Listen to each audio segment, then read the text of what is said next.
Everybody, welcome to the Mountain West Madness Preview Podcast. I'm Brian with WyoNation. We are the host of it this year. It's the first time we're all getting together to talk basketball, so we're just going to start with some introductions. We will start with Eric in the top left there. Hey, what's up, guys? Happy to jump on. Eric Moulton with the Pit Press. We cover the University of New Mexico exclusively, so primarily basketball. Football's been a big hit for us this last year with the hiring of Coach Eck, but I mean, basketball, I think we kind of surpassed some of the expectations, and it's been a fun ride, but I'm happy to jump on and talk the Mountain West tournament with you guys. All right, Nick, hit it, man. Hey, how's it going, everyone? This is Nick Urias out of San Jose, covers San Jose State, part of their student radio out there with 90.5 KSJS, and also have my own podcast on the side at the Sports Sentiment. So do a bunch of San Jose State and Mountain West, but more importantly, or more in depth on the San Jose State side. So done football, done basketball.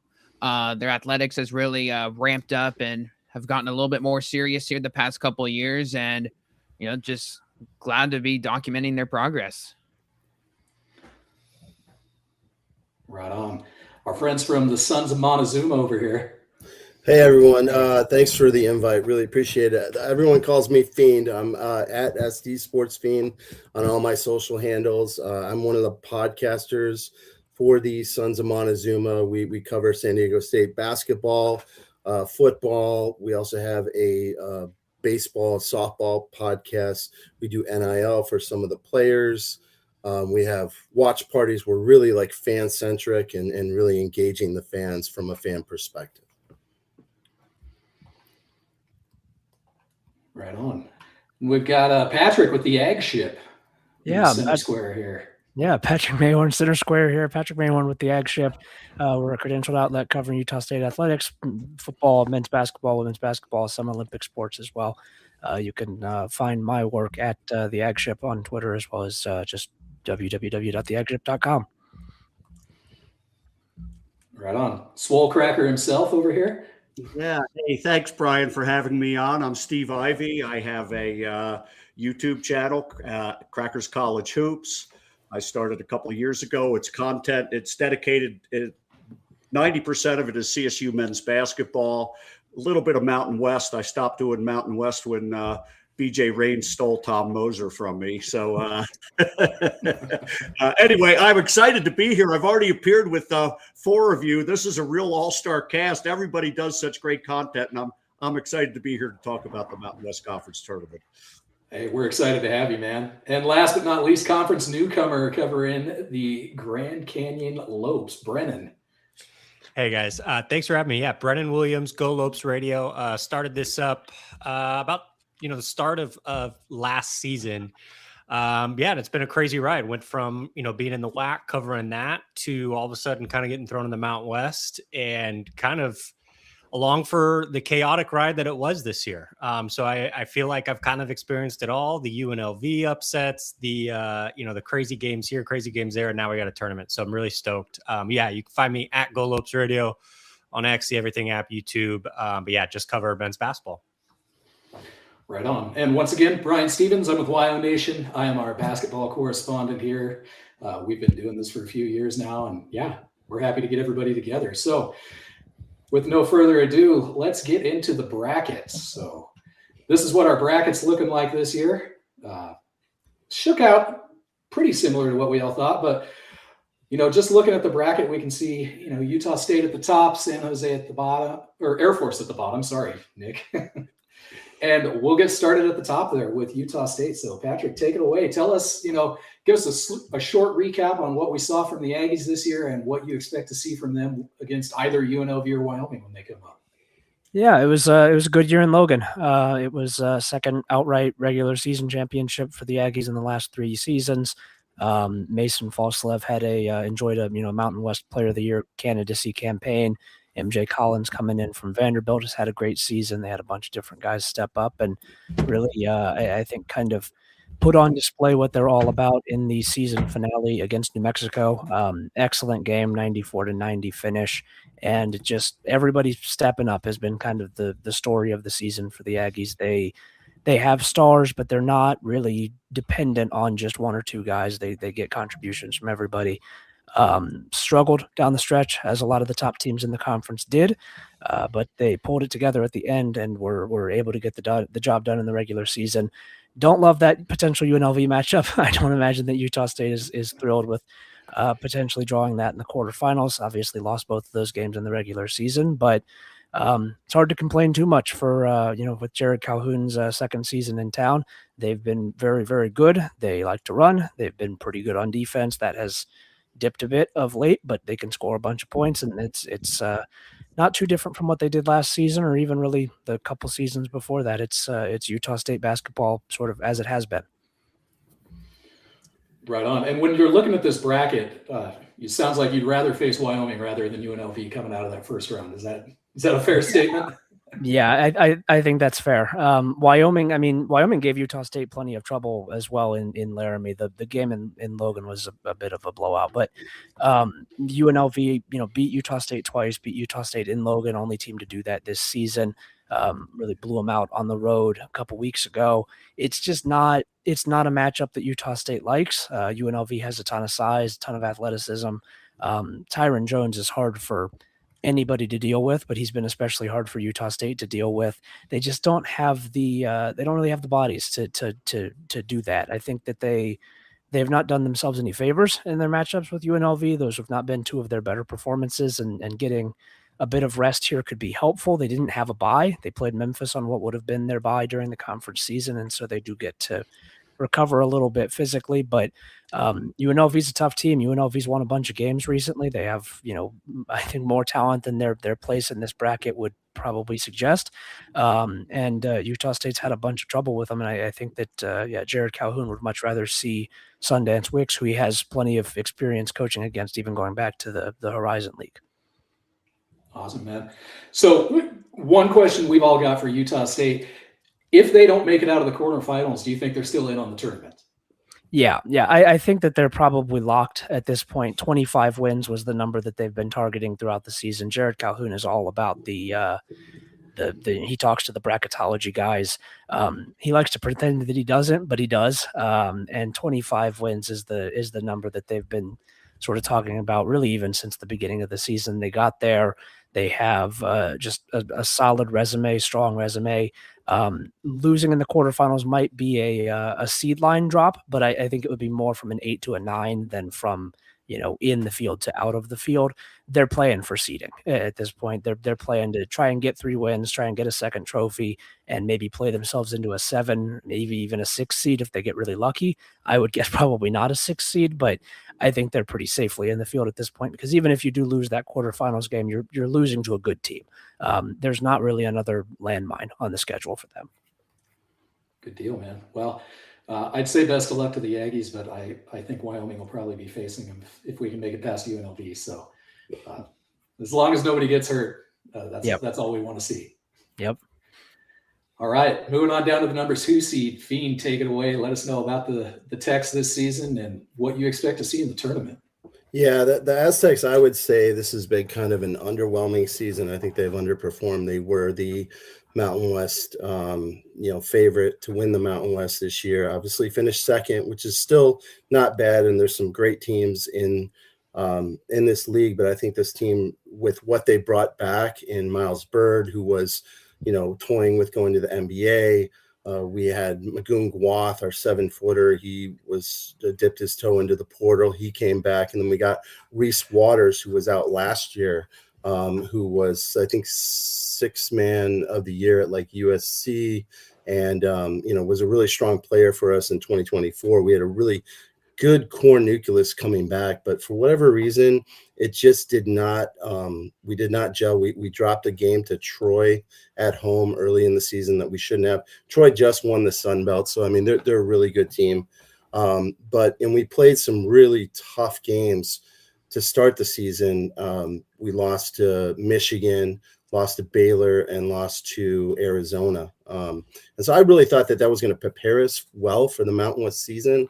And we had some injuries. Goon coming back from a knee, was having some issues with that. He had a hip problem.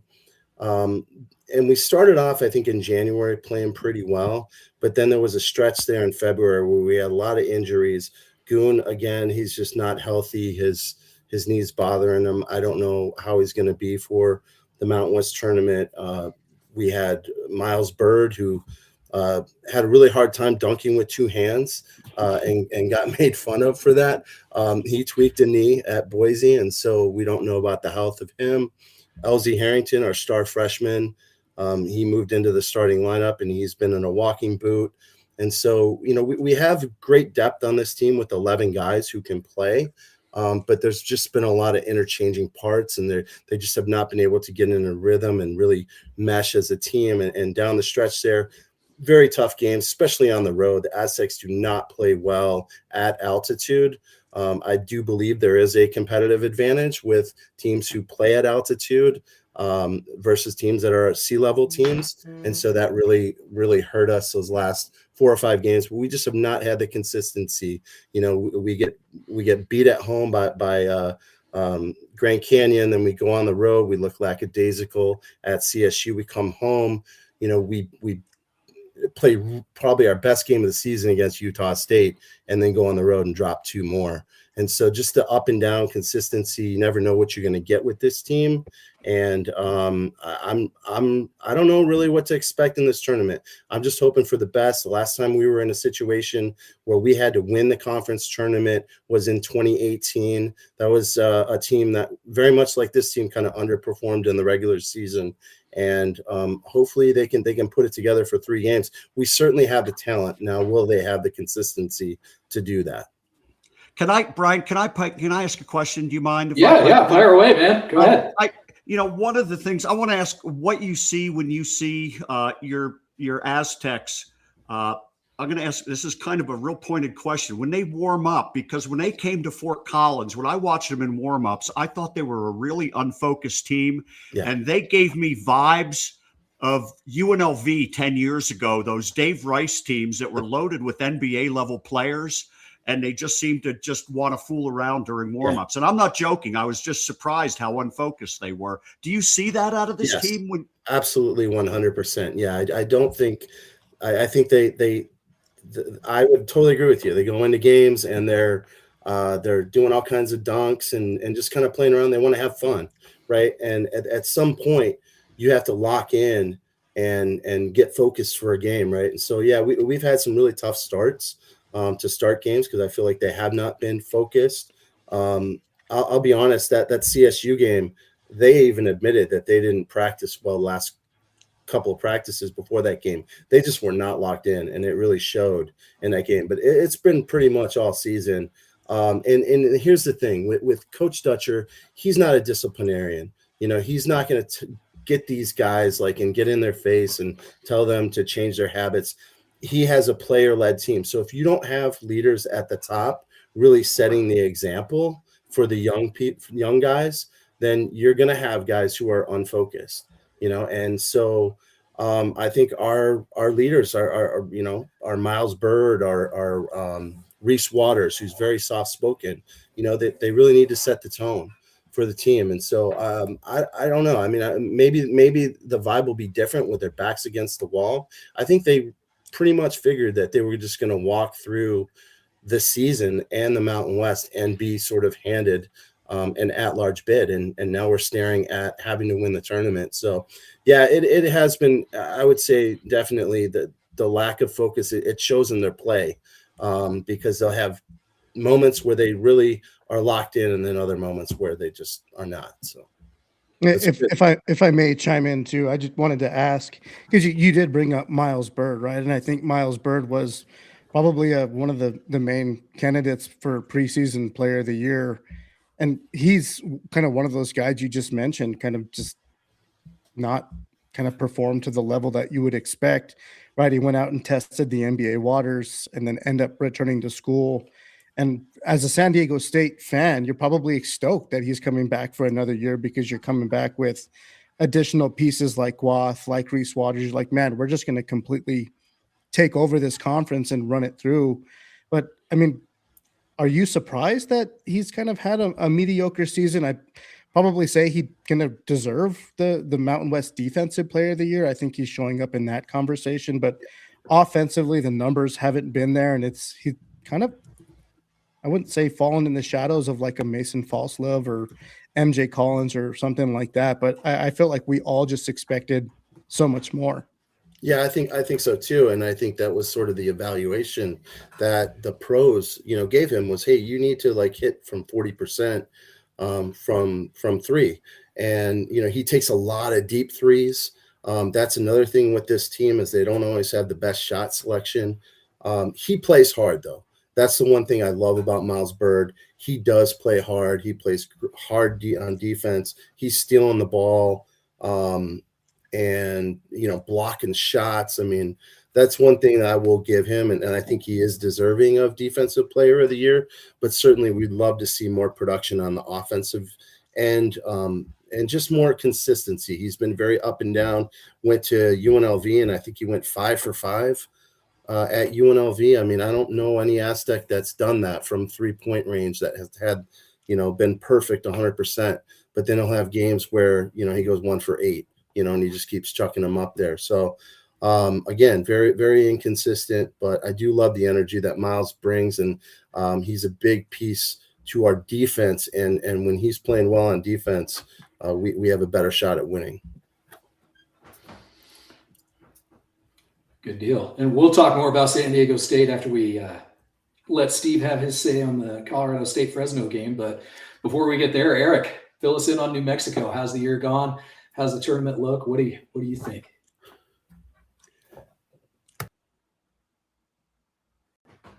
Eric, I think you're muted, man.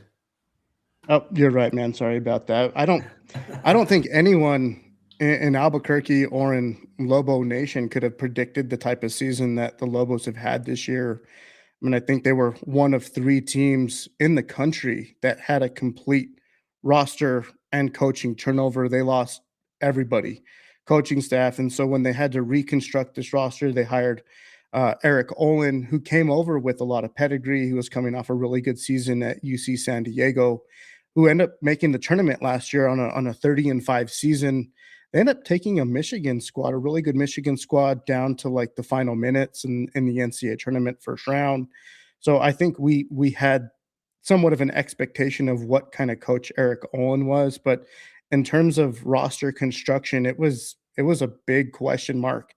One of the first key commits that he got was Dayton Albury. He came over from Utah State, and obviously he played well against UNM last year, so Lobo fans were excited that he was going to be joining the Lobos. But other than that, a lot of it was a big question mark, right? There wasn't a lot of notoriety or a lot of advertising around Tomislav Buljan, who came in, right, the 23-year-old freshman, but he's proven to be a big dominance, not only on the rebounding side, but just down low. He's been a load for a lot of these other Mountain West defenses to handle. And then I don't think anyone could have predicted the type of season that freshman Jake Hall would have had either, right? So Jake Hall is probably going to get the Mountain West Freshman of the Year award. And I mean, just based on what he's been able to do, how he's played, the statistics that he's put up, the efficiency, he very well could end up on first team All Mountain West too. I mean, he's coming off a 32-point performance.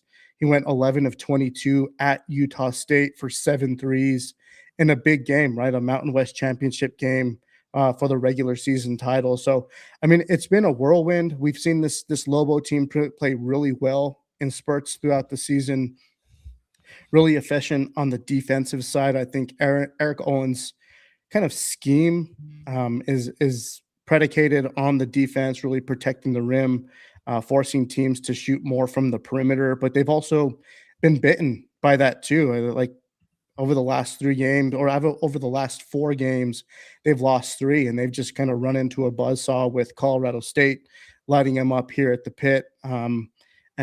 They played San Diego State. They lost to Utah State on the road. So not super excited with the Boise State matchup in the first. If I would assume that they probably would knock off San Diego State, and they're 0-2 against Boise State this year. So just really tough matchup in terms of size.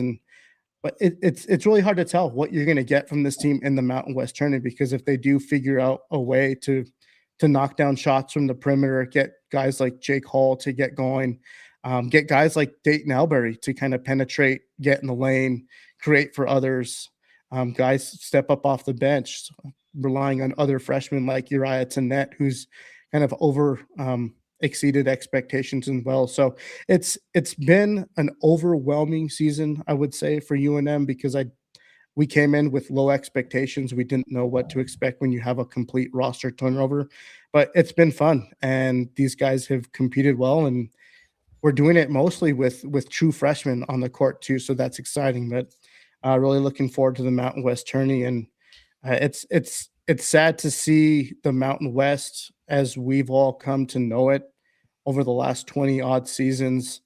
The rivalries with San Diego State, with UNLV, with Utah State, even Boise State, Colorado State. You can throw a lot of these teams into the mix, and it's all going to change for both leagues next year with the Pac-12 and the Mountain West. But I'm glad we're going to get to go out there and cover it this season, run out. But I think any team really, from the 1 seed in Utah State and the 8 seed in UNLV, to really have a decent shot of winning it all. So it's wide open, and we're looking forward to it.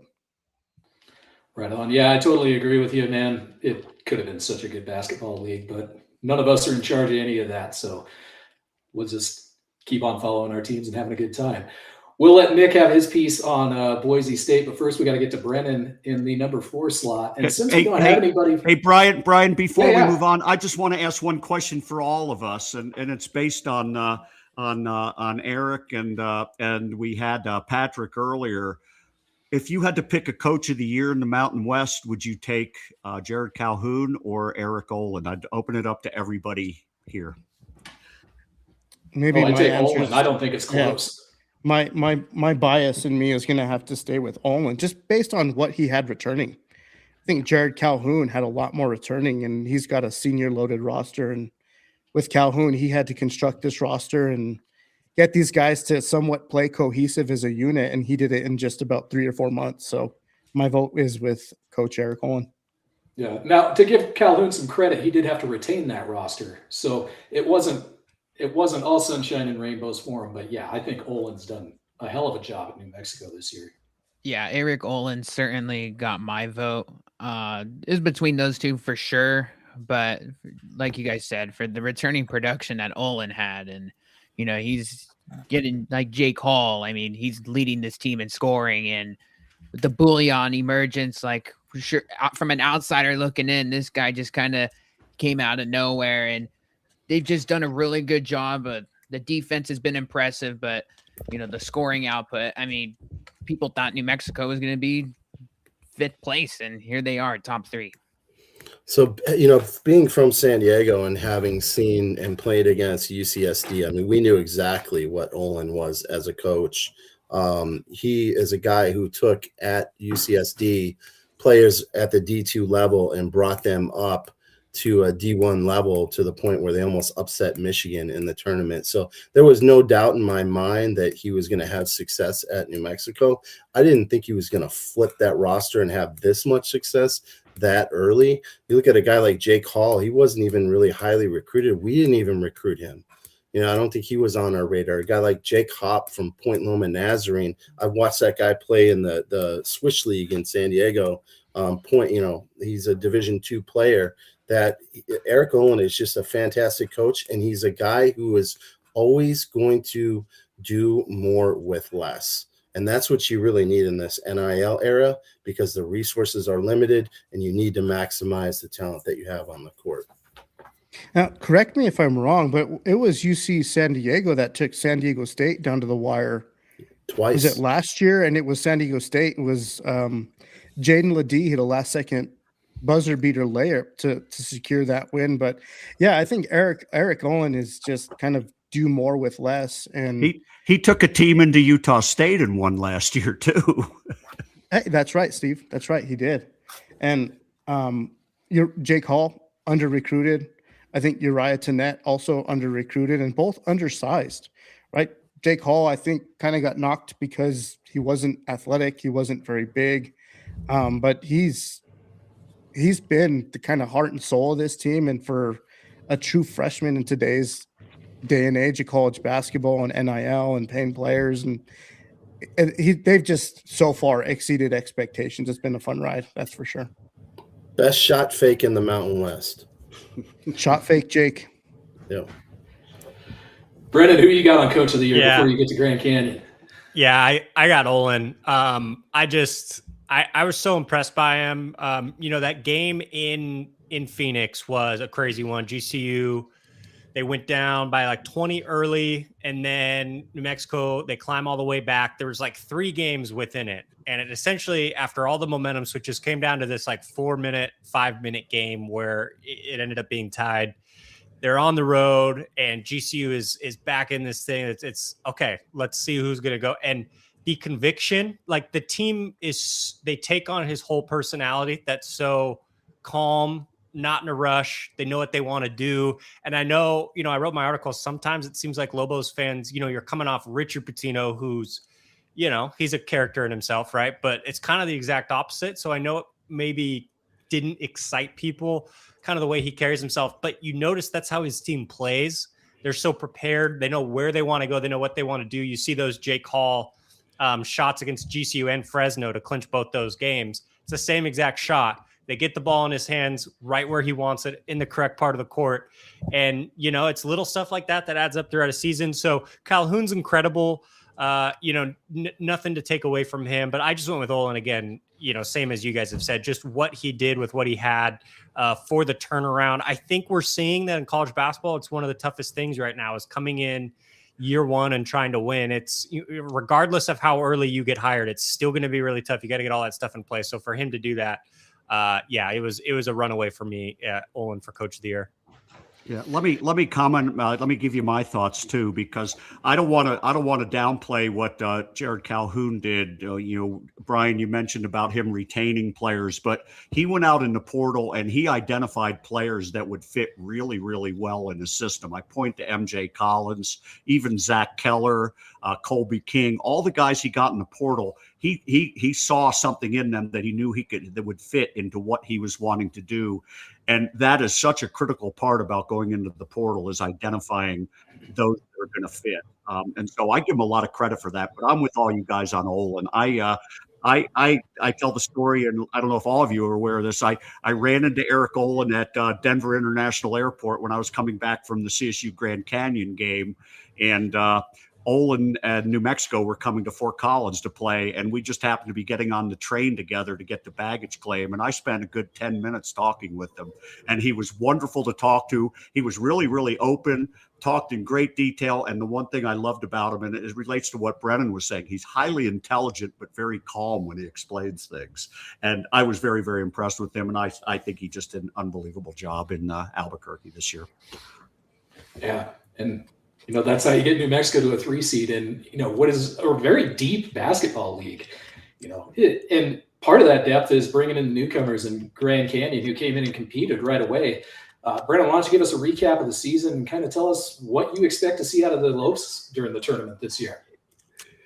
Yeah, well, I think coming into the season, there was a lot of anticipation because, they had a ton of success in the WAC without a doubt. But they weren't ignorant to the fact on what the Mountain West was. They knew what they were up against. And so at the point where they were, building their roster, they didn't know if they were going to be in the Mountain West yet. So they said, okay, we just got to build this if we're going to be in the Mountain West, because we're not going in the Mountain West without the proper size, athleticism that's needed to compete night in, night out. So they went and they tried to get out ahead of it. And if they got in, they were going to be ready to rock. And then it happened. So there was so much unknown. They brought in a ton of talent, and that was my thing. Preseason, they brought in this talent, but we just talked about camaraderie and how important that is. And it was going to be a lot different. Like, they had 2 guys off the bench that were returning. Listen, they're good pieces, Caleb Shaw, Makai Williams. But at the end of the day, most of their production that they were going to have this year was going to be, guys coming in from other places that hadn't played together, and then you add on top of that F.A. Demerol, the big, coming over from Turkey and not getting to campus until like mid to late August.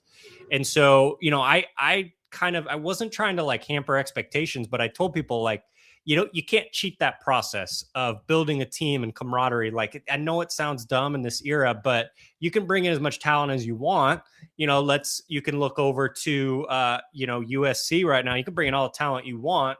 You've got to kind of build it, and it's got to work, and it's got to make sense. And so I think there were some definite bumps in the road. Started out with a brutal loss to Youngstown State, over, I believe, in the Horizon League.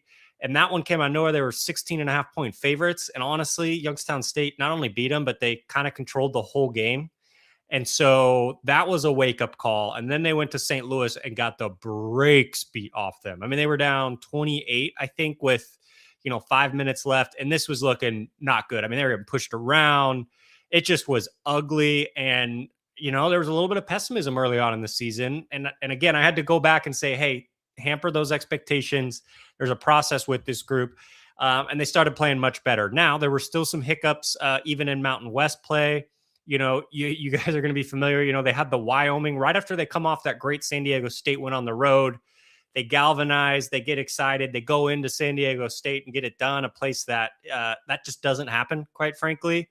And then they come back home and they lose to Wyoming and get kind of Wyoming controls the game. So it's been that up and down, but at the end of the day, they have a ton of talent. The ceiling is really high with this group, without a doubt. GCU, I love what they bring to the table. They ended up finishing as the best defensive team in the Mountain West. After, again, some pretty poor defensive efforts early on in the season. They're physical. They guard tough. People are asking me like, what, how have they played? What are they like? It sounds cliche, but they just guard really tough. They're really physical on the perimeter. Puts a lot of pressure on the refs. I know it's frustrated some teams this year in the Mountain West, without a doubt, but they put refs in really tough positions. They play really physical on the perimeter. They don't want you to get into the paint. So the bottom line is, do they have enough offensive firepower? Now we're seeing some guys make some threes. Dusty Stromer, Caleb Shaw's back from injury. That's worth calling out. Really big deal there. They really missed him, for a few weeks there. So listen, if you had to ask me, it was kind of this roller coaster, crazy way of maybe getting to the spot that I thought they would be around that 4 or 5 seed. Again, a crazy route to get there. Some wins that they probably shouldn't have had. Some losses they absolutely should not have had. But they're coming in, they're going to be focused. The staff's done a really good job getting ready for conference tournaments, a different beast. Again, I don't say that without acknowledging how different the Mountain West is, but they're coming in, as healthy as they've been in a while. They lose Wilhelm Breidenbach, the big, but yeah. So I think there's a lot of excitement, a lot of optimism, and the bottom line is they just got to play good enough ball on the offensive side. Because it can get a little ISO and it can get a little ugly quick. That's what we saw against Wyoming. And, if they can avoid some of that, things can really get going, because we know they're going to bring the defense every night. I think, I was talking with some Utah State fans. They were replying to all sorts of stuff. We love them out there. And a few of them were actually saying like that, like we were bummed to see GCU on our side of the bracket. Now, whether or not offensively they've got it, but the bottom line is they play physical. They're really big, like really, really big. And so I think that's an interesting matchup for some teams. But yeah, so we'll see how it plays out. But, all in all, I think it's, maybe the season I expected with higher highs and lower lows than I expected. I thought it'd be a little more neutral, but yeah, I thought they did a great job. They brought in the talent. Now we'll see what they can get done this week in Vegas. Right on. And when it comes time to figure out who you're playing next, like we don't have anybody from Nevada or Air Force here, so we'll just all talk about it. But it's more than likely that Nevada is going to be playing Grand Canyon. I mean, Air Force has a chance to be the worst team in the country this year at 3-29, which is a shame. Yeah, I don't, and again, not disparaging, not anything disrespectful, but just calling it like it is. They're really bad, like really, really bad. They don't have size. Even a lot of their threes, they take 3 or 4 feet behind the 3-point line. They're not very physical, and it's just a tough reality for them moving forward in college basketball, right? Nothing disrespectful to them, the academy, whatever, but they can't really do NIL. And if you want to win in college sports right now, and I know they've had a little bit of success in football, some Olympic sports they've done better. Like I don't know. In this modern era, I don't know how much it matches up. with their school, kind of those academies, what they're doing. But I would expect Nevada. Nevada will probably be 16, 17 and a half point favorites, at least, probably more, I would bet. And I would expect them to pretty easily handle business there. See the ball go in the hoop and then be ready to play GCU on Thursday. Well, If I could, let me just add something about Air Force, because, I want to point to something that happened yesterday. The Air Force women beat a really, really good San Diego State women's team. Yeah. Somehow they figured out, and, believe me, there's not a lot of NIL, but there is NIL in the women's game too. And there's not a very big female population at the Air Force Academy. And somehow they found a way to beat a team that's a top 70 team in the net. A really, really good San Diego State team. And I would point to one thing, just to be down the road. This year's an absolute disaster, and I don't think they have a chance of winning a game. But if they bring a coach in who has a clue, Joe Scott has totally destroyed that program. And I'll go say that. I don't have any problem saying that. Totally destroyed the program, ruined the confidence of every player in that program. They brought in some good players, and they all left within their first 2 years. Jake Highbreeder at Fresno State. You got a kid named Raitis Petratus who plays for Cal. All these guys were all conference level players as sophomores, and they left because they couldn't stand playing for Joe Scott. They didn't want to be in the military. If they bring in a good coach, things can turn around there. It will be difficult for them, but you need to have more of a coach with a mentality like an Eric Olin, where you're not going out and you have to be able to identify the right players. You have to have a system, and you have to be able to fit them in, and it can be done. Maybe not to the level of ever being a top 100 team again, but certainly a little more competitive than being 0-20 with no chance of winning a game. Yeah, and unfortunately, they're going up against a really good Nevada team. I mean, Elijah Price goes over there from Fresno State, one of the best players in the league. They've got all kinds of talent on that Nevada team. If anybody wants to speak to Nevada, go for it. But, Nevada's who Grand Canyon is going to see almost without a doubt. Well, one thing I'll add for my final comment on this is I mentioned the crazy games and the games they shouldn't have lost. GCU, when they went up to Nevada, if any of you recall this game, GCU was up, I believe, 6 with like 50 seconds left, and 100 certain events lined up in a perfect timeline where Nevada ended up with the ball after 2 missed free throws, and they threw up like a 26, 27 footer, and GCU fouled them. They made the free throws, and the game went into overtime. You knew the game was over at that point. Like, GCU wasn't going to win that game after that. So GCU definitely, I'm not going to say whether or not, they're thinking about that, but it's got to motivate them a little bit. Like, hey, we got to get some get back here. We'll see. Because like you guys said, Nevada's pretty good. I had Elijah Price on my first team all Mountain West. Like, he was that good, I thought, and dynamic, especially when you consider the defensive end. So a ton of guards who can fill it up. They're, not playing the best basketball over the last few weeks, but they've got a ton of talent, just like all these teams we've talked about. Hey, I want to talk. I would share something. I don't know if I've shared this with any of you guys, but Brennan, you brought back a funny story. You remember the ref who made the call in that game against Nevada? You remember who it was? I do not, but it was Amy Bonner, everybody's favorite. Oh, yes, Bonner. Yes. The next game, I think the next game she worked was CSU was at San Diego State, and they made a call. I think it was early in the second half where somebody from CSU fouled a 3-point shooter for San Diego State. Then it was a pretty obvious foul, but it wasn't going to stop Ali Farokhmanesh. And Amy Bonner made that call, and he wasn't gonna hold back. And he looked at her and he said, "Just another BS call, Amy. Another BS call on a 3-point shot." And he was hammering on her, and she didn't tee him up. Now a few games later, San Jose State was up in I believe it was Boise State. And within like the first 4 minutes of a game, Tim Miles got a technical foul. And Amy Bonner, again, was the ref. Tim didn't like the way Amy was calling the game. And Tim said to her, "Make the right effing call, Amy." And he said it 3 times before he got the tee. But I just thought I'd share that just so that we be aware of the fact that we're going to get Amy Bonner in the Mountain West Conference tournament every night. Just be ready for her stuff. Oh, man.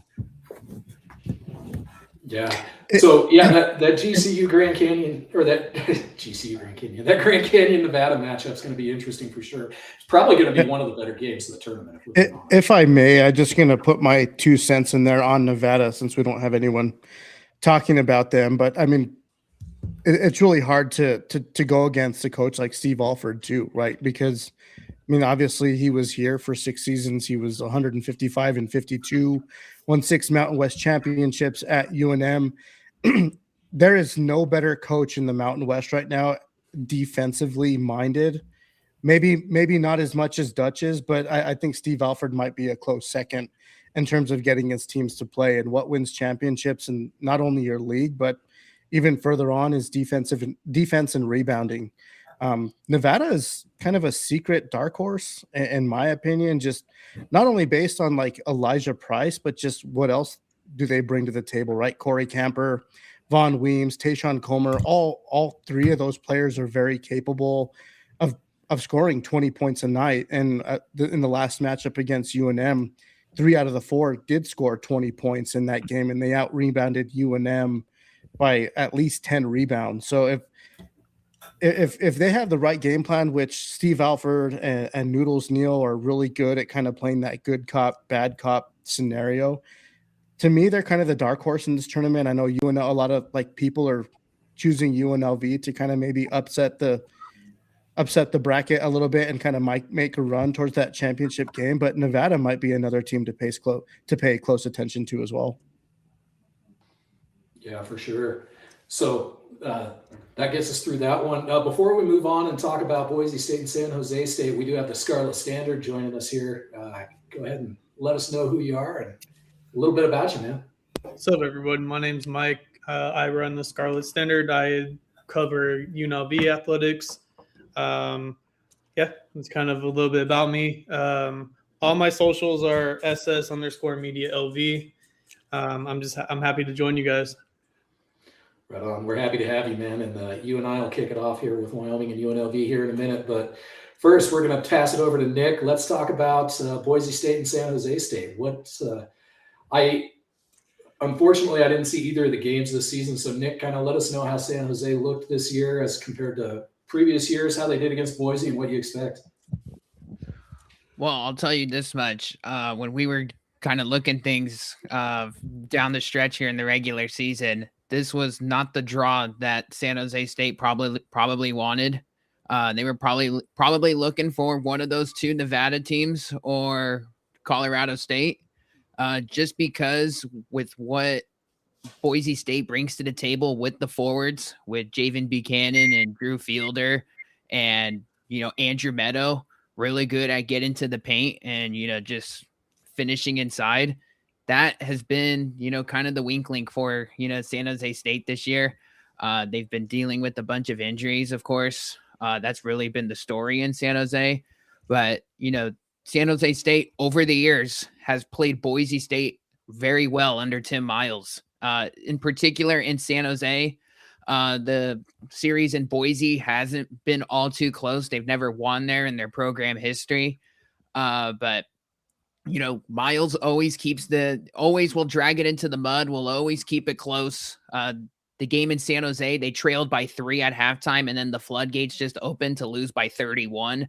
And then, Steve mentioned how, Miles got into Amy Bonner in the matchup in Boise, lit her up, and he ended up getting teed up, and, they gave up a 17-0 run in the first half. And then, they ultimately kind of put things together, had themselves an early second half lead. And then, Boise just kind of made some shots. The 3 started hitting.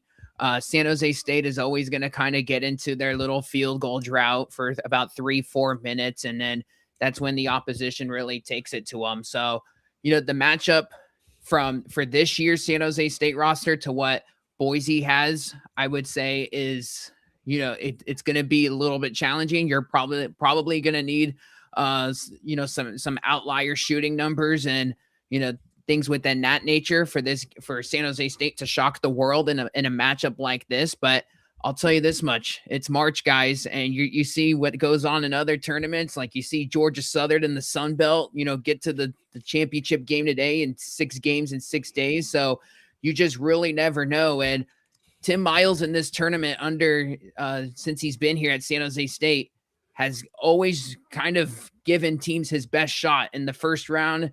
He had the historic team 3 years ago. Just it's going to kind of always be within arm's length when he's kind of in the underdog role. And, I'm just intrigued to see what happens out there. Yeah, San Jose's got some good pieces there too. You got Gaga there. Colby Garland's probably one of the better players in the team. I imagine he'll be a first team All Mountain West, if not second team. So they definitely have a shot. Yeah, no, and that's the whole thing. That's what's kind of been unfortunate about the San Jose State side is because Javon Hanna, who've only played 2 games this year, was really supposed to be a big part of of just the roster. He had 3 years at Western Michigan, and he was really an all defensive guy. And San Jose's defenses have been not great under Tim Miles, and he's only played 2 games, and he's not going to be available for the tournament. And they lose their starting big man in Yafet Mundi, who was like a double-double machine when he was out there. And they're now dealing with Nganga, former Boise State Bronco, I should mention, was recruited by them, played for 1 year there, didn't play too much. But that's, I think, an intriguing storyline heading into this one. And, outside of that, they've been playing Adrian Myers, an undersized 4-man, who's really having to go bang and bump with all of these, upperclassmen big guys, and they got 2 freshmen behind them with Yafet Mopadelli and Douglas Langford, who are still really just trying to get their feet wet. So the book is on San Jose State. You're going to beat them in the paint, and they really just need to have one of these crazy shooting performances like they did in an upset win versus Nevada. Yeah, and any given night, right? It's just kind of how it works in the tournament here. And you're totally right. Tim Miles has got a good track record in this tournament, and you can never count anybody out. I mean, you mentioned Georgia Southern. Just look at the women's tournament for this 9-seed Air Force is going to the championship. More than likely, probably against the UNLV women. I mean, Lindy has them rolling right now. Yeah, for sure. Yeah, I will say this about the San Jose side. Man, Kobe Garland, if anyone hasn't really watched him, man, he is just really like an old school point guard. Like, he's not going to take a lot of threes. He's got this, bad postures to his game. He's, left-handed. He's a tough twos type of guy. Like, when everybody goes and sees him on Wednesday night, you're going to be like, man, like, this guy just hits some tough mid-range jumpers. He's really good with the floater. And, I think, just for SJSU, you're going to see where he's going to play make for everybody else first. And then when the game, when he kind of has to take over, he can go on a 10-0 run. I think he is for sure, like, you're seeing it with the stats, but man, he is one of the best bucket getters this league has to offer. Nick, I might be oversharing here a little bit, so I apologize, but I was talking with a GCU coach right after that game in San Jose. And I was asking him, like, yeah, how was the game up there? Because there's a ton of crazy runs in that game, right? And they were, they're like, we went back and watched the film, and they're like, Brandon, you're not gonna believe this. Like, we went through and we graded every Garland possession because we're like, what the heck happened? Like, we don't like when guards get going on us like that. It's like we went through and we graded, and honestly, there was like a lot of A+. And then it was just, you look up and the ball goes in the basket. It's like, that wasn't like, we did everything we talk about in practice, what we want guys to do and what the scout was. And then the shot just went in. And then the next possession, the same exact thing. So he's really good. I do wish he had more around him. Obviously, guys were healthier because, if he can get the load off him just a little bit, he could probably be a little more efficient. But he's really impressive. Let me add to that. Because I had Tim on one of my shows a couple of weeks ago, and he used the word crafty. I think that's the perfect definition for Colby Garland. Old school, crafty, knows how to just figure out a way to get shots, and then he makes them. The thing that and I shared something with Tim.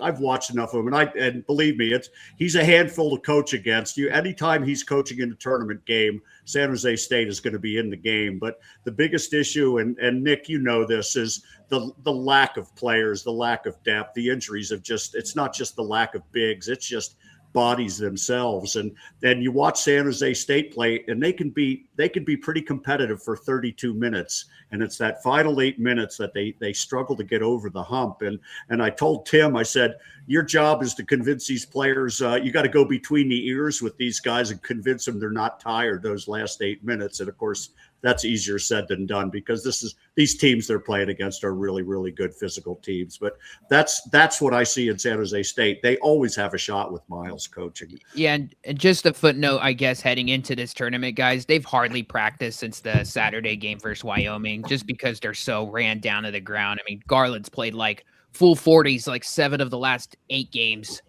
He finally got a rest on Saturday and played like 33 minutes, which is considered a rest at this point. So, I mean, they've hardly practiced. They're going to go through like the shoot around stuff tomorrow. But I'm interested to just see, what they bring out there, and how frisky and how long they can, be in this game versus Boise, because it hasn't really been a good matchup for them this year.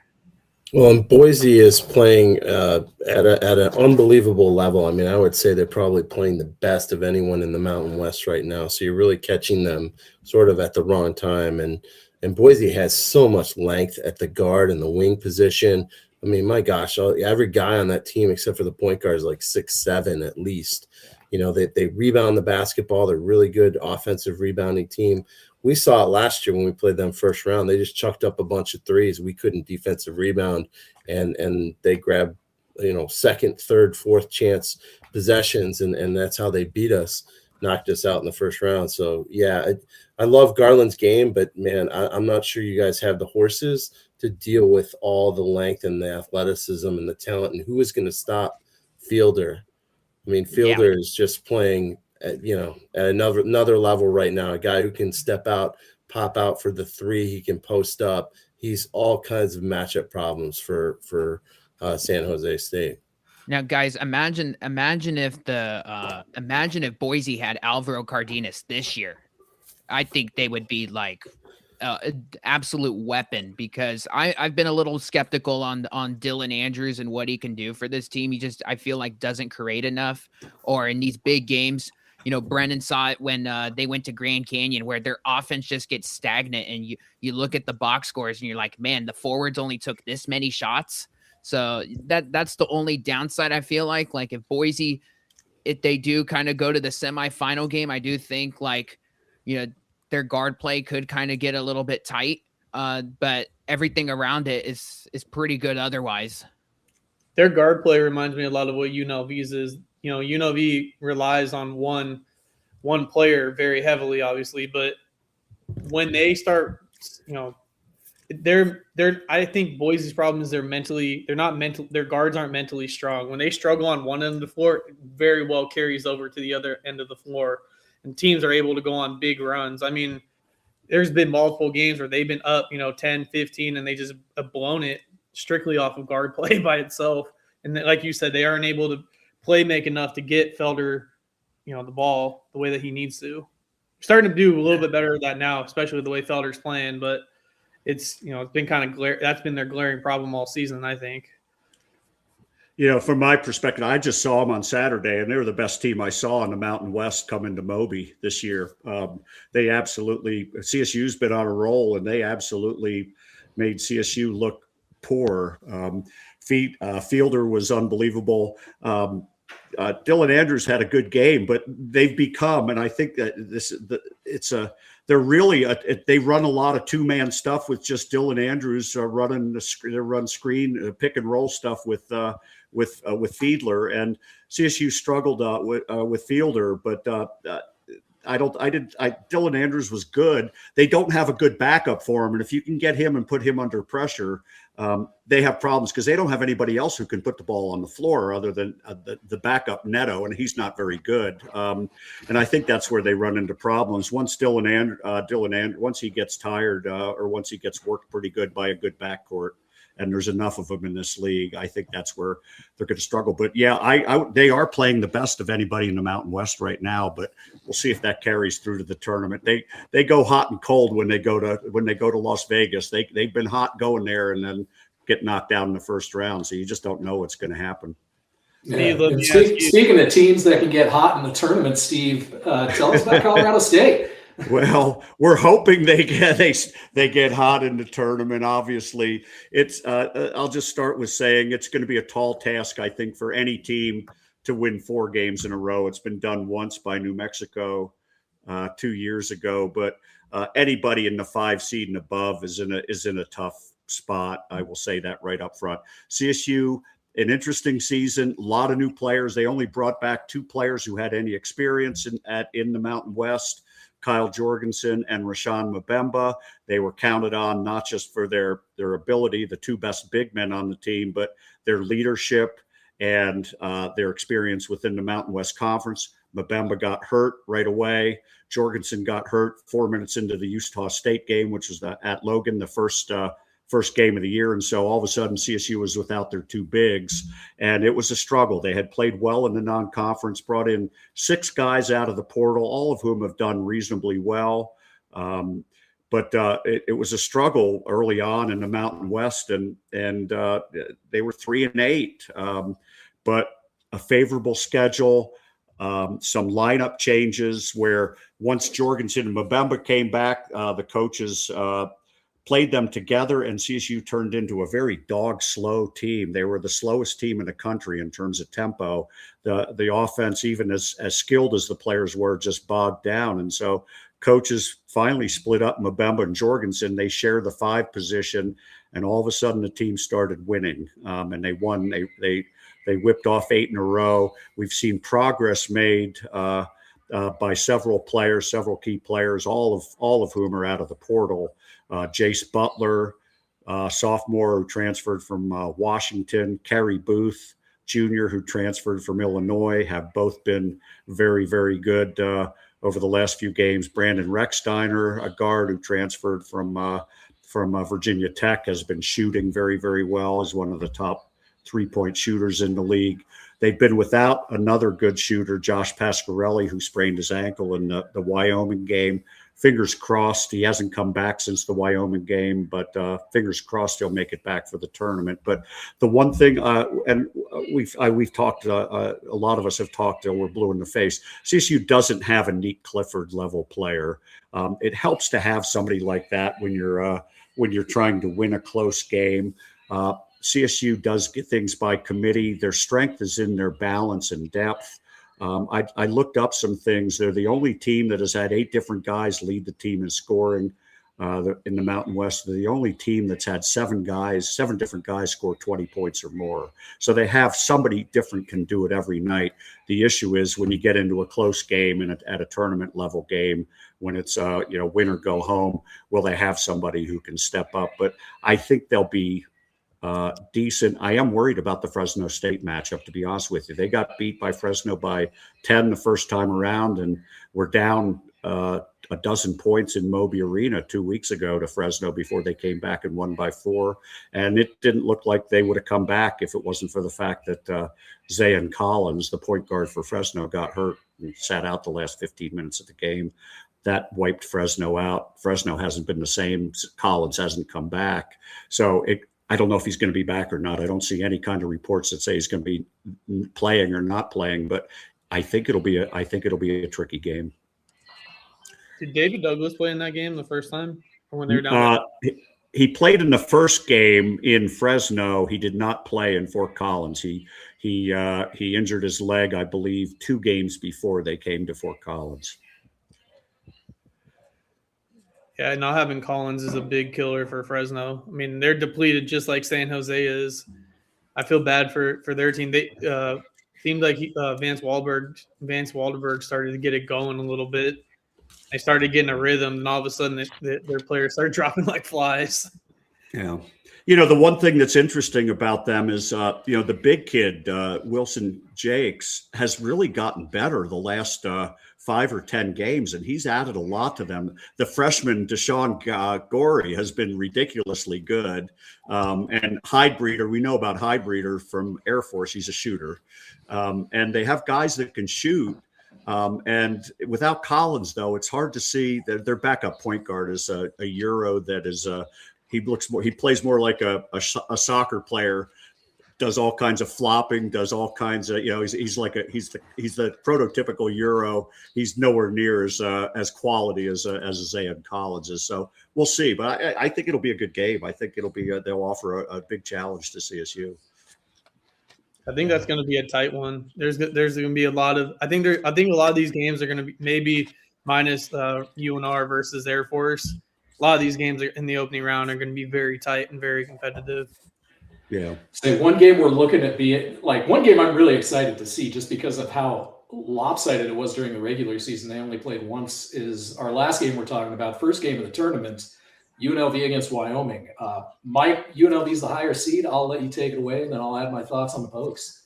UNLV's kind of had a really up and down season. They've had stretches. They started 3-0 in conference play. Went into Laramie, got their door. Probably some people called it the worst loss, one of the worst losses UNLV has ever taken as a basketball program. They got blown off the floor by the Cowboys. They also went into that game. They were kind of in a similar situation, like Nick mentioned. San Jose was. They had half their team out, with the flu. They didn't even have enough guys to scrimmage, play 5-on-5. So it's going to be very interesting to see what the matchup looks like the second time. I know that a lot of they are playing better basketball. They've gone through their highs and lows. They won 3 in a row, lost 4 in a row, won 3 in a row, lost 4 in a row. I mean, this team is carried by Dre Gibbs-Lawhorn. He averages 23 points a game in conference play. Everything runs through him. Similar to San Jose with Kobe Garland. The way he goes is the way the team goes. The team started to take him away. San Diego State didn't do it. The last game of the season, he had 32 against San Diego State. But Utah State did it where they held him scoreless for I think it was the first 30 minutes. He didn't get his first basket till under 10 minutes to go in the second half of that game. They had key guys step up. I think the thing with UNLV is they need to get contributions from other guys that are not Dre Gibbs-Lawhorn. Bonnie Hamilton is the X. I always him and Tyron Jones are probably the two X factors for this team, but mainly I would say Kamani Hamilton. If Kamani Hamilton can stay on the floor, he leads the nation in fouling out. He's fouled out 12 times this season. So when he is able to stay on the floor, he makes a major impact. But in games he's played less than 25 minutes, he averages single digits. So he had 24. May have been the one bright spot the first time they played. He had 24 against Wyoming the first time. So it's going to be interesting to see. It's going to be interesting to see too. Pastner has this he has this history of taking a lower seeded team and making a run in the tournament. So can Dre? I put out a tweet yesterday that said if Dre, which is probably going to happen if Dre gets snubbed for Player of the Year. Is he going to go on a legendary run and carry UNLV through? We'll see. But I think it all hinges on what goes on around him.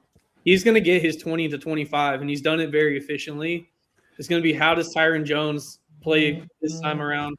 How does Kamani play this time around? Can they get contributions from Fleming? Fleming's been more of their glue guy all around. He's had 2 triple-doubles in the last 5 games. So it's going to be very interesting to see the way that they've been running their offense through him as well, trying to get Dre more off the ball. Because people forget he was not, Miles Shea was brought in to run this team. Dre was supposed to be the 2 guard, and Miles Shea has not played a single minute for UNLV. So the way that he's developed and turned into that kind of point guard role, we'll see if I think if they can get through Wyoming, Utah State's a good matchup for UNLV. They've beaten Utah State twice this year. They can get a potential rematch with Reno or Grand Canyon. They have the route to get to the championship as a lower seed, but then again, it comes in the history of UNLV's not gotten past that first, that quarterfinal round since 2014. They played Air Force in 12 of those, 10 of those 12 matchups, and they've been able to beat Air Force, but they haven't been able to beat anybody else. Can I add something to UNLV just real quickly? I looked up a bunch of different NCAA stats, and I don't know if anybody's aware of this. There's only one Mountain West player that is in first in any NCAA stat that they keep track of, and it's Howie Fleming with triple doubles. Only 2 people have had 2 triple doubles in the entire season. That's been critical to their development, as you pointed out, with getting Gibbs Lawhorn off the ball, where he doesn't have to initiate for others. He doesn't have to create for others. He's a scorer. He's really a 2-guard. CSU has done the same thing with Brandon Rechsteiner, not to the degree of Gibbs Lawhorn, but they get Rechsteiner off the ball and he's scoring 15 or 20 a game. Gibbs Lawhorn's good for 30 a game now, but a lot of it is driven by the fact that Howie Fleming is doing a lot of the work, like you said. The other thing I wanted to mention, is there anybody on this in this group right here that doesn't think Tyron Jones is more fun to watch than anybody right now? He's electric, and you have to believe, like, where, I mean, I know Jake Hall is great from New Mexico, but where would Tyron Jones be in freshman of the year conversations if he didn't miss 4 or 5 games like he did? Where would this UNLV team be without him? He's a difference maker. He's been able to. Obviously, his flaw is free throw shooting. When he's on, he's on. When he's not, he's shooting 2 out of 10 from the free throw line. It's, there's no middle ground. He's had games like Utah State where he went 10 for 12, and it's funny. I think too. I think the missed art that he brings is what he does defensively. He changes shots. He's figured out how to contest shots without fouling, and him being on the floor has been critical. It kind of goes like the Kamani conversation, but it's when they're able to play small ball with Tyron Jones. What they've done too is Pastner's taking Emmanuel Steffen out of the lineup. He's not even played. He's played very little the last 4 or 5 games, and they've just run this small ball lineup with Benarby and Tyron Jones, and getting Fleming back from injury. It's been able, like Steve, like you mentioned, be able to free up Gibbs Lawhorn to get more efficient shots. Keep in mind, Gibbs Lawhorn is getting what he's getting, and he's not shooting the ball 25 times a night. He's shooting the ball 12, 15 times a night, and he's getting it efficient. He's getting it done efficiently, and I think that's what's made this team better. They have been, Pastner called the team out, saying this is the worst defensive team that he's ever coached in his 15 years as a head coach. And they've been a lot better on the defensive end since he's called them out. They look more connected on the defensive side of the ball. Granted, could that be the rotation change and lineup change? It's kind of like Nick has mentioned with Garland. Dre doesn't come out unless he's playing him with 2 fouls. He's playing him with 3 fouls. He's not taking Dre off the floor. I mean, Utah State was a different story when they played him in Vegas. They were able to hold their own. I mean, it also comes into when Dre is off the floor. If he is off the floor, they're going to need to get contributions from Isaac Williamson off the bench. Isaac has been a spark plug. He's had some really good games. The Memphis game, the Stanford game. He had a great game, especially a great first half when Dre was in foul trouble against Utah State. Can he? His issue has been when teams with veteran guards have really picked on him on the defensive side of the ball. So it's really been up and down for him. But, if they can figure it out, it's, he's going to ride his 8. He's been really only playing 7. He's only going 8 if he has to. And if he has to go deeper than 8, UNLV might be in trouble. But I think it's going to, I think Sundance Wicks, he put out a very good quote today. Alex Taylor posted it of, he expects it to be a straight up dogfight. Both teams have found their stride and they're both playing really good basketball right now. And I think that's true. It's going to be a grit and toughness, grinded out game. That's good. Probably, which is funny. It's probably going to be in the lower 80s, but it's going to be a grinded out possession game. Yeah, and there couldn't be a more opposite team to UNLV than Wyoming. UNLV runs everything through Dre Gibbs Lawhorn, who is the best player in the league and should get the league MVP award. We'll see how that shakes out. But Wyoming, on the other hand, has had different leading scorers all year long. Sonny has come out and said that they had to change their style of play 4 different times this year. They lost some players early in the season, Mattia Belic and Jared Harris. Then they lost Nas Meyer to the flu. Then Nas came back and they lost Gavin Gores with a broken nose and a broken hand. And then Gavin came back and they finally coalesced in this 4-guard with a big lineup. And it's just been someone different every night. Wyoming's got to be just a giant pain to guard. And their whole philosophy this year is relentless pressure. Sonny calls it RP40, relentless pressure for 40 minutes. When they're on and when they're doing that, you see games where they they just play lights out and they play really, really well. An example is Grand Canyon, or when a depleted UNLV team came to Laramie, those were great games for the Pokes. And then you see other ones like the first game against Utah State where they weren't really connected, or when Colorado State came to Laramie and they thought, well, we just beat Colorado State and they got whooped, man. So the Wyoming team's been kind of up and down. 4-guard lineup again. You'll see Leland Walker is the unquestioned leader of the team. He started out the year as the leading scorer on the team, but has transitioned more into a true point guard role since then, which has really benefited him. And then, Naz Meyer, legitimate freshman of the year contender. I don't think he's going to win it, but he has been one of the better freshmen. And then you've got Demarion Dennis and Caden Bennett, who both can absolutely go off on any given night. The biggest thing that is going to cause problems for the Pokes is, are they going to be able to shoot the rock?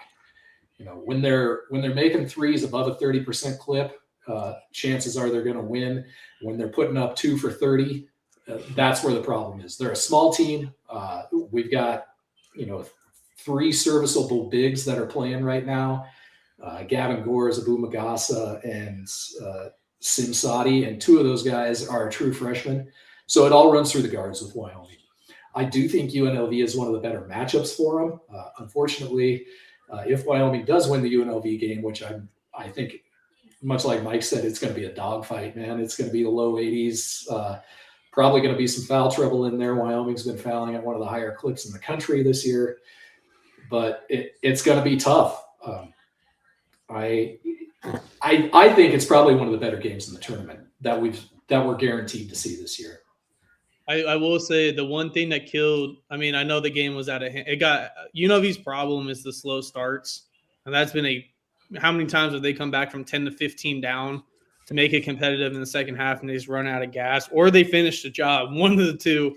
There's no kind of middle ground. But what killed them the first time they played, which, Pastner put a quote out that said that he had to put them through finishing school, was they missed 20 layups and they missed 20 free throws. And you can't beat an Air Force team missing 20 layups and 20 free throws. It's, I think that, like you said, this time it's going to be who can finish, who can make free throws, and who can take care of the ball. UNLV doesn't turn the ball over much. Even in that blowout game, they only turned the ball over 12 times. But they did, they did, like you mentioned, Wyoming has the habit to foul. In that game, UNLV did shoot 45 free throw attempts. So if they can get to the rim, if they can finish, I think it's going to be anybody's game. I'm interested I don't know what the line is on that game. I don't know if it's been put out yet, but I wouldn't be surprised if it's somewhere between a pick and 1 to 2. It's going to be a dogfight, and it's going to be who can play, who can finish, and who can basically out execute one another. I think it's going to come down, the big keys is, like you said, free throw shooting, foul trouble, and which guards, Leland Walker's no pushover. If he, had the volume that Dre did, he may be putting up the same numbers as Dre. Leland Walker is a very talented player. He torched UNLV the first time. He may be a bad matchup for Dre Gibbs Lawhorn. It's going to be interesting to see, what the matchups look like on that aspect. And, like we've all talked about, the pace is very different in tournament style of play. It's going to be interesting to see how UNLV adjusts that pace, especially for a team like Wyoming, who likes to kind of grind out those possessions. Can UNLV play defense for 25 plus seconds? Yeah. Yeah. Go ahead. Go ahead. No, you go ahead. So I really like this matchup, and we just played UNLV. I saw everything that Dre Gibbs Lawhorn could do on offense. Early in the game, in that SDSU game, I was screaming for us to go ISO on him and really attack him to try to get him into foul trouble. I don't think Dre Gibbs Lawhorn is a great defender, and I'm really interested to see if they will put the ball in Leland Walker's hands and let him try to attack Dre Gibbs Lawhorn and see if you can get him in foul trouble. You get him into foul trouble, like you said, Mike, he goes, so does UNLV. And the best way to neutralize a really great player on the offensive end is to attack him on the other end. And so I'm really interested to see if a team employs that strategy and tries to really just try to get him into foul trouble. And maybe it messes up his offensive game if he's just being attacked relentlessly on the defensive end. If you want the blueprint defensively of what to do against Trey Gibbs Longhorn, look at the film of. I know the game doesn't show it, the results doesn't show it because Utah State couldn't score. But look at what Utah State did to him. They got him in foul trouble early. He sat for 10 minutes in the first half, and when he was on the floor, every time he touched the ball, he was doubled, and they made everybody else beat him.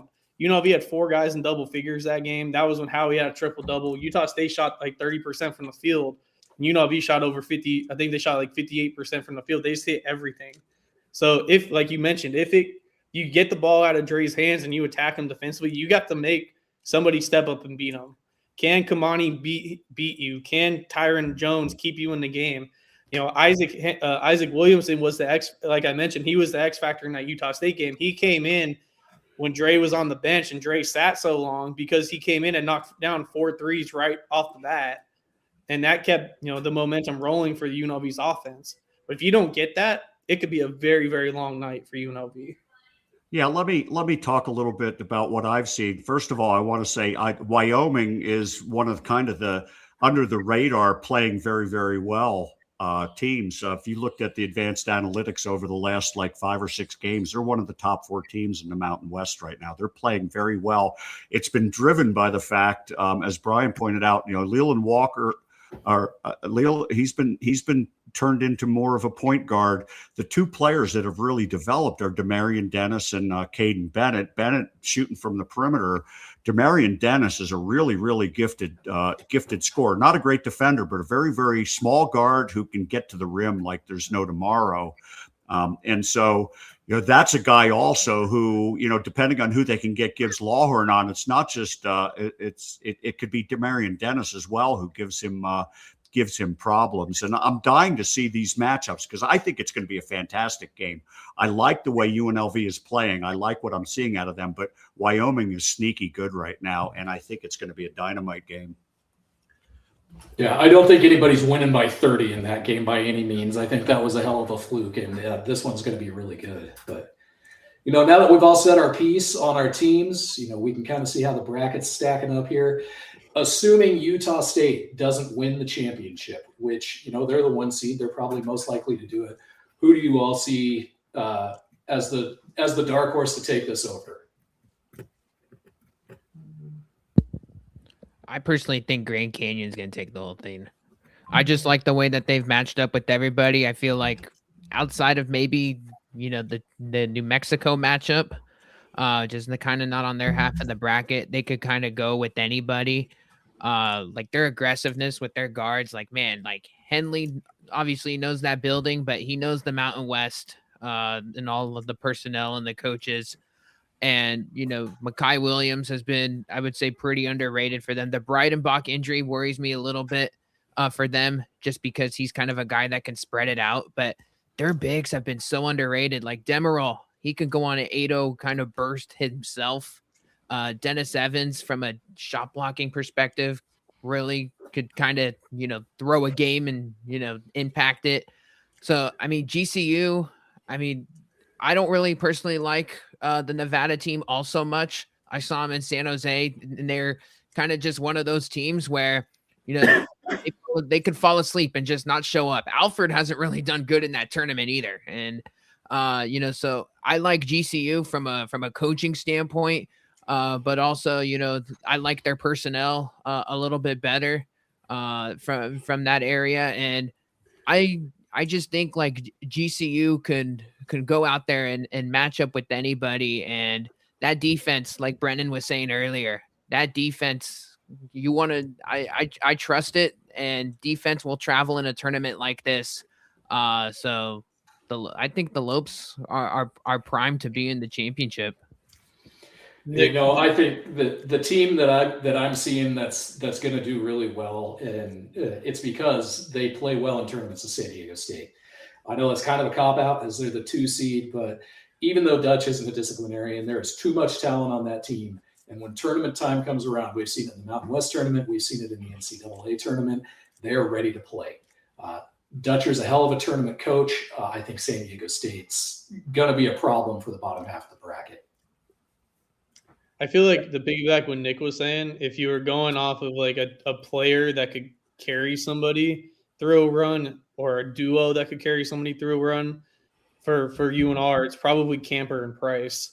Now, I may not like the whole makeup of the team, but though if Camper or Price can get hot for 4 games, I could see them going through even with the Grand Canyon level. But I mean, I don't see it. I think Grand Canyon's a bad matchup for them. But like I said, like you were saying, if Camper can carry somebody, it could be for a game or two, and they could really disrupt the whole bracket. Okay, I'll go next. There's a lot of good stories here. The one I'm dying to see, I know, Brian, you just picked San Diego State. I'm dying to see what they're like with their backs to the wall, because when was the last time they didn't make it to the NCAA tournament? It seems like 100 years ago. 2019. And yeah, they've had such an amazing run, and there's so much culture going on there that I expect them to be a very, very difficult out, but I can't pick them. I'm going with somebody that is, I think, a dark horse. And I think they're playing better than anybody in the conference right now. I'm going with Boise State to win 4 games and come out of the 6th seed. Yeah, I would agree with you on that. San Diego State, the issue, injuries are a big issue.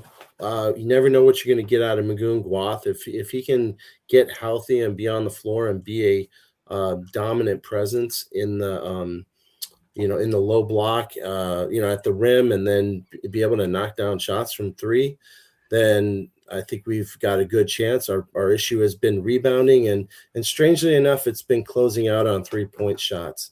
We have not done a very good job in the last month of doing that, and teams have been shooting very high percentages against us. Just a lot of miscommunications, things that you don't see this late in the season, and so that concerns me.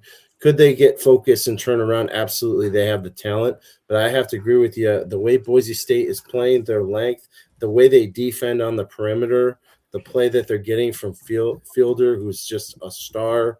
I think they're getting better guard play from Andrews than they did earlier in the season. And I really like guys like Meadow and Keene, and just, glue guys that are on the floor. Javon Buchanan is another one who can, just go off on any given night.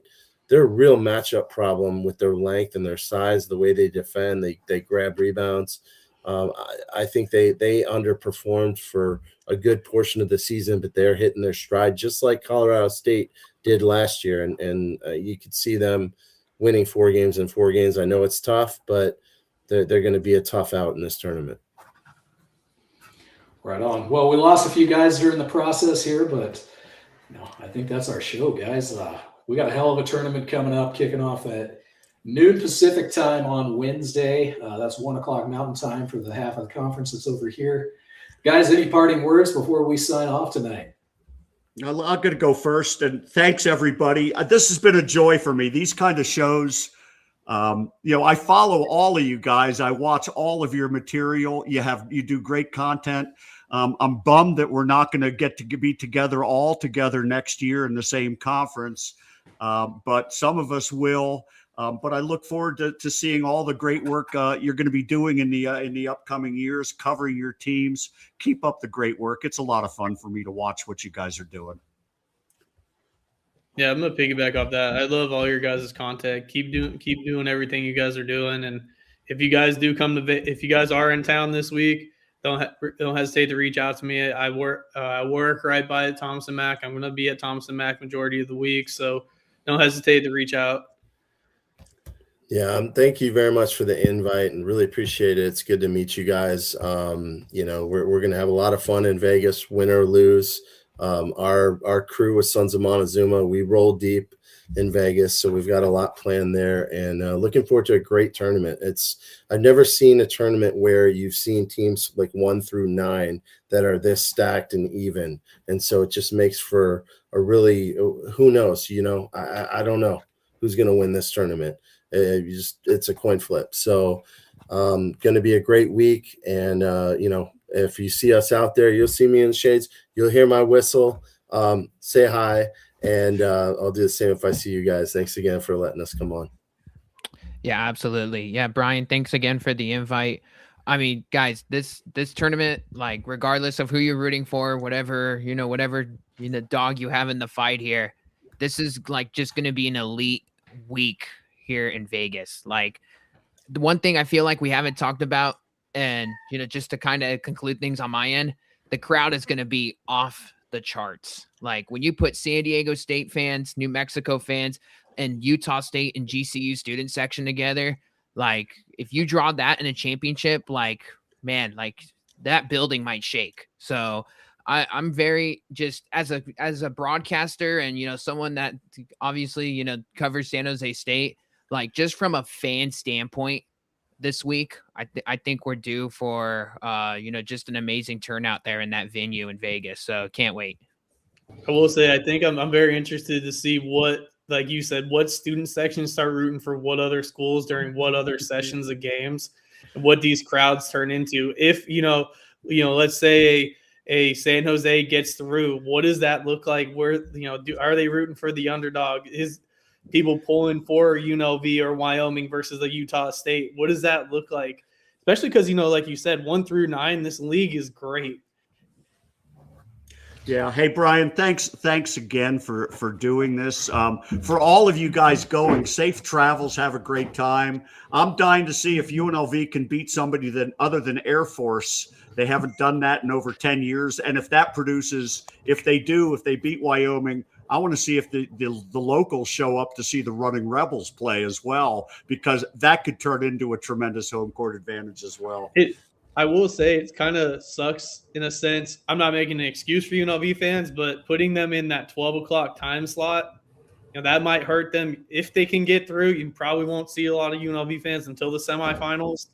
But I want to see if they're able to break through, if this team, fans, as you can see, UNLV social media is very, very vocal. I want to see how many of them actually show up and how many of them actually support this team and this program. Pastner has been calling for it all season. So if you can get through, there's no excuse. You're in the semifinals trying to get to a championship. You should support your team. Yeah. Hey, from the bottom of my heart, I want to thank all you guys for jumping on this. We put it together last week. It's really hard to organize to get 8 people on the same schedule. So I think this turned out great. I'm always happy to talk basketball, especially Mountain West basketball, with a bunch of people that know what they're talking about. So this has been awesome. This is going to be one of the more entertaining tournaments. There's really no clear-cut team that is going to win. Utah State got the title, but they have 5 losses. Like, anybody in this tournament is beatable. Anybody in this tournament can win, with probably the exception of Air Force, unfortunately. But it's going to be a great week in Vegas. What did Chris Murray put out? He put out that it's the first time in league history that the champ had five or more losses or something like that. Yeah, I think that's right. Right on. Well, thanks, guys. I appreciate you all joining me, and we will see you all in Vegas. Ciao, everybody. Have fun. Thanks, guys. Viva Las Vegas.